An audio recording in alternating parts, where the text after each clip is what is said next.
I talk a lot on this channel about things that I'm no longer buying in order to save money and simplify life. But I believe this also works the opposite way. When we invest in certain things, I believe that not only can this keep life simple, but it can also help us to feel happier in life. So in this video, I'm going to go through a mixture of physical items that I'm investing in, as well as certain actions that I'm going to take, ways that I'm going to invest in myself in the new year that are not only going to help me save money, but simplify my life and improve my overall well-being. So the first thing that I'm going to be investing in the new year is my car. Now, I'm not buying a new car or a second-hand car. I'm investing in the one that I currently have. It needs some important work doing to it in the new year. I am keeping an eye on the amount of money I'm spending on my car because I don't want it to get to a level where it would actually be cheaper to replace the car. But for me, it is important to invest money into the car. It not only keeps it safer to run, but I need the car to get to and from work, and public transport around here isn't great. So not having a car for my particular situation would make life very difficult. And it might not necessarily be a car in your case, but what are the things that you invest money in rather than replacing them because it saves you money over the longer term? The next thing that I'll be investing in the new year is my garden. Over the past few months, my husband and I have been working on our garden already. It's been a bigger job than we anticipated. And of course, we could have saved ourselves a lot of hard work and time by getting somebody else to do it. But actually, we'd rather save the money and do it ourselves, even though it's a lot of legwork up front. And in the new year, we want to start choosing some plants to put in our raised beds. We want plants that are going to attract wildlife into the garden, as well as it being a nice place for us to sit out in the summer months. And you might have some projects that you're in the middle of or you're just getting started with. I think having a project can be really satisfying because you can look back where you started and where you've ended up with it. Especially if you're doing a lot of it yourself, I think it gives a real sense of achievement. The third item that I'm investing in the new year is going to be a food processor and blender. Since going vegan, I've been trying out a lot more new recipes, which I'm really enjoying. I do like to rotate the same meals because it takes a lot of friction out of choosing what to eat, but it's been really fun for me to start introducing new foods and trying out different cooking techniques. Now, we did have a food processor and a blender before we moved. The blender was on its last legs, so needed to be thrown anyway, but the food processor we could have brought with us, but at that time we just weren't using it. So I'm going to invest in them again because quite a lot of the recipes that I want to try require the use of a food processor or blender. Not only will they help to save time, they're also going to help me save money because they'll make the batch cooking process so much quicker. And batch cooking has been a really good way for me to cook my meals in advance for the week ahead so that I'm not tempted to buy lunch out when I'm at work, and we're not tempted to buy takeout of an evening because we're both too tired to cook. The fourth thing that I'm investing in the new year is vegan and cruelty-free products. So aside from food that doesn't contain animal products, I'm also going to be investing in personal care items and makeup that aren't made from animal products. This is something I want to get better at, to be more conscious about the choices I make in terms of the personal care products that I buy. Despite being against animal testing, when I've bought personal care products or makeup, it's never really entered my head to check whether they have been tested on animals. But now I'm going to be a lot more conscious of that when I make my purchases. The fifth thing I'm investing in is therapy. Now, I might be cheating a bit with this one because I actually started therapy in the later part of this year. I hadn't planned to, but certain life events happened and I thought it would be a good time to see a therapist again. The therapy is really helping me to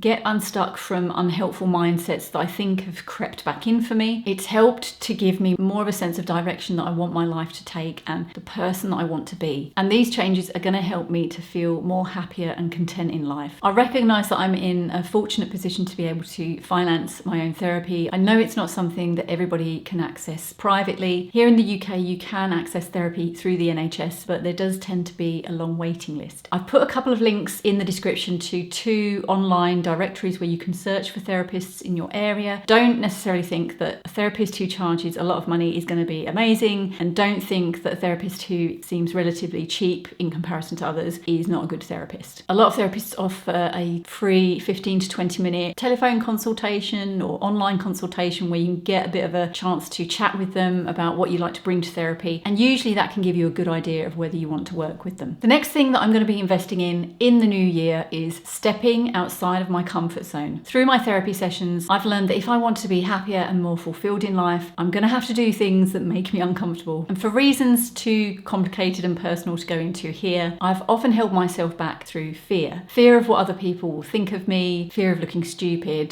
the fear of what if I am just myself and people don't like that. And now I appreciate far more that what other people think of me is not something I can control. I often find that I censor myself. I maybe don't say things like give a simple opinion about something because I'm worried it will be the wrong one, or I won't make a joke in case I happen to offend somebody. There's a lot of censoring going on in my mind, and I want to break free from that. On a logical level, I know that I can't control what other people think of me, but when I've tapped into the emotions surrounding that, it's far more difficult to actually do it. And so here's to stepping outside of my comfort zone, letting go of the fear of rejection, and just allowing myself to be. Exciting times ahead, I think. And if you'd like to know some minimalist habits that will help you to be happier in life, then check out the video that's on the screen. Thanks so much for watching, and I'll see you again soon.